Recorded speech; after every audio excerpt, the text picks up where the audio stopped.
Lettre ouverte à M. Simon Jolin Barrette, ministre responsable de la langue française. Bonjour, Monsieur le ministre.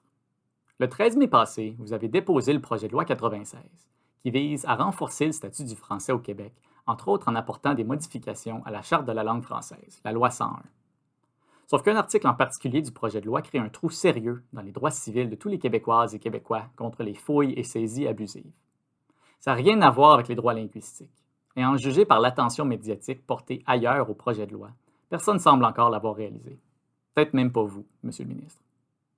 Je porte votre attention à l'article 111 du projet de loi.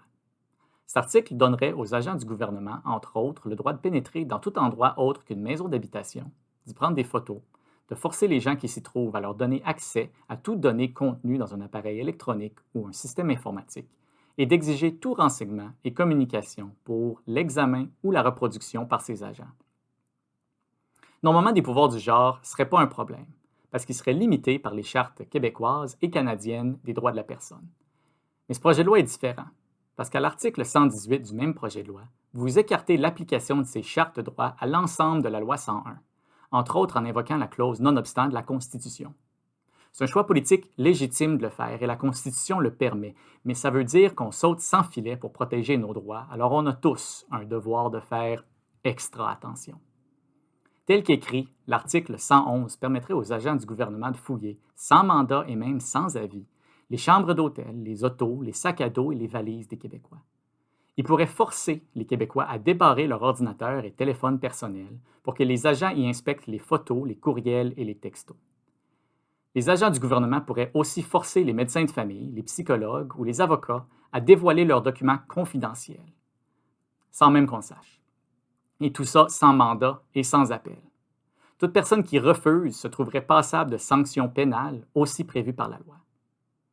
Monsieur le ministre, c'est sûrement pas votre intention de donner ce genre de pouvoir aux agents du gouvernement de violer la vie privée des Québécoises et des Québécois comme ça. Vous avez plusieurs fois dit que votre intention était seulement de donner des dents à la loi 101. Mais comme l'article 111 est présentement écrit, il pourrait facilement être abusé à des fins qui dépassent largement le cadre de la loi 101. Vous le feriez sûrement pas, mais vous n'allez pas être au gouvernement pour toujours. Et chaque pouvoir que vous vous donnez, même sans le vouloir, vous le donnez aussi à vos successeurs et à leurs successeurs par après. Et qui sait si eux auront les mêmes bonnes intentions. Monsieur le ministre, vous avez un bon projet de loi. C'était une promesse électorale de votre gouvernement et vous l'avez tenue. Sur l'ensemble, et malgré quelques autres commentaires qui dépassent le cadre de cette lettre, c'est une loi mesurée, raisonnable et positive pour l'avenir du français au Québec. Mais il faut apporter une correction à l'article 111, et c'est assez facile à faire. Il suffit d'appliquer explicitement à l'article 111 les chartes des droits exclus du reste de la loi. Sinon, votre projet de loi pourrait bien, un jour, devenir un moyen trop facile d'abus des pouvoirs du gouvernement contre nous tous. Merci, et j'espère que vous vous portez bien, malgré toutes les difficultés de cette dernière année. Ensemble, ça va bien aller.